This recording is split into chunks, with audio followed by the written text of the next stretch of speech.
L'application des positions. Quelle que soit la posture et l'installation du patient, la bonne prévention des escarres passe par la surveillance et le changement régulier de position et l'effleurage des points d'appui. Tout malade incapable de se mouvoir ne doit pas rester plus de 2 à 3 heures dans la même position, sinon il y a risque d'escarre. Il n'y a pas de position idéale pour prévenir les escarres. Ce qui importe, ce sont les changements fréquents de position. Tableau de changement de position. Pour la position assise,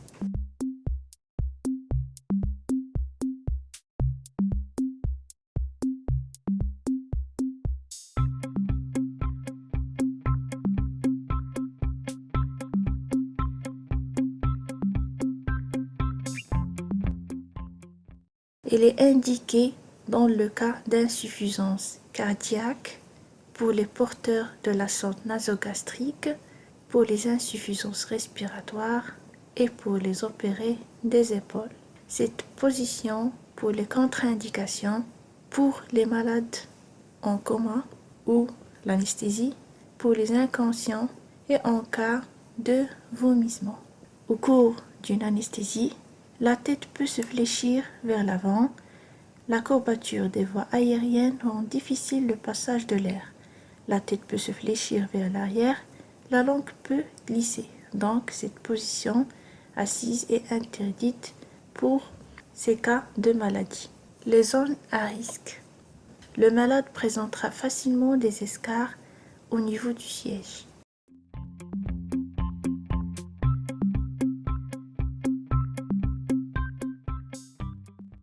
Pour la position demi-assise,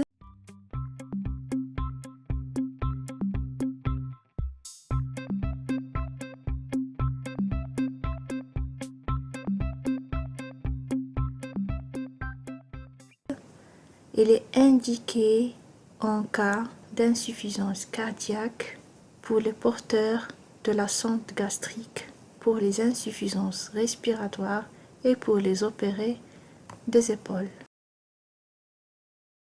La position latérale.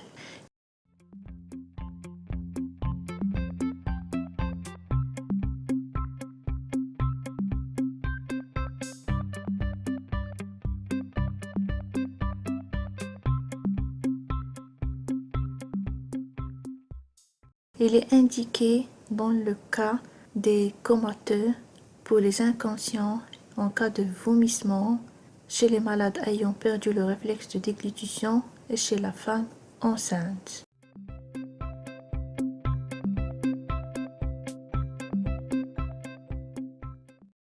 La femme enceinte est allongée sur le côté gauche afin que l'utérus ne comprime pas trop les gros vaisseaux aorte et veine cave, risque de collapsus. Cela dès la 20e semaine de la grossesse. Pour les malades qui ont perdu le réflexe de déglutition, on parle de troubles de déglutition quand le bol alimentaire ne transite pas correctement de la bouche vers l'estomac. Ce dysfonctionnement peut produire ce que l'on appelle des fausses routes. Les aliments solides ou liquides passent dans la trachée et parfois les poumons. Au lieu de suivre la voie normale, cela déclenche en général une toux réflexe destinée à dégager le conduit respiratoire. Dans cette position, il faut garder la tête penchée en avant, le menton vers la poitrine, éviter de basculer la tête en arrière pour avaler.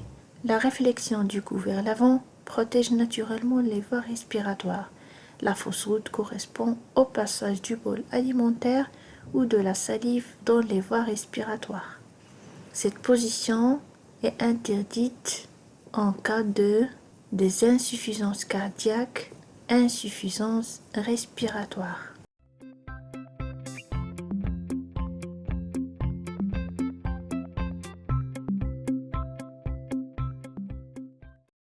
Les zones à risque.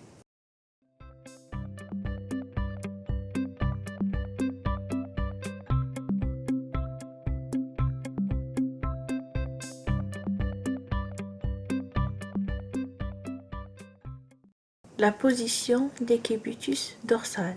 Cette position est indiquée en cas d'anesthésie après une ponction lombaire pour poliomyélite, mise au repos de la colonne vertébrale et pour les opérés de la colonne vertébrale. Cas de paraplégie. La zone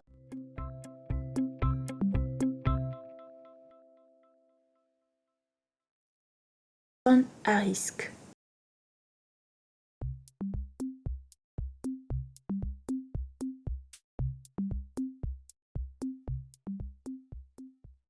La position verticale. Pour cette position, il est indiqué pour les opérés du rectum et pour les brûlures du dos.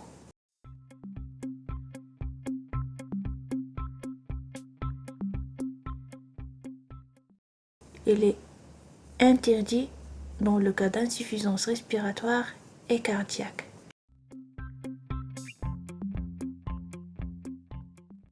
Les zones à risque. En cas de décubitus ventral prolongé, on peut craindre l'échinisme des pieds. La position déclive.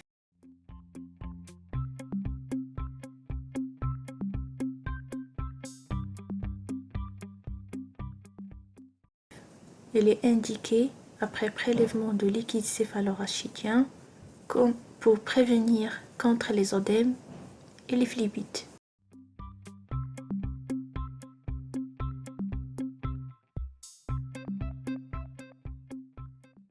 Interdit en cas d'insuffisance cardiaque et respiratoire et en cas de problème de réflexe déglutition.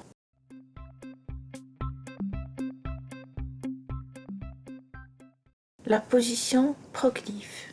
Il est indiqué en cas de maladie digestive, traumatisme du rachis et porteur d'une minerve.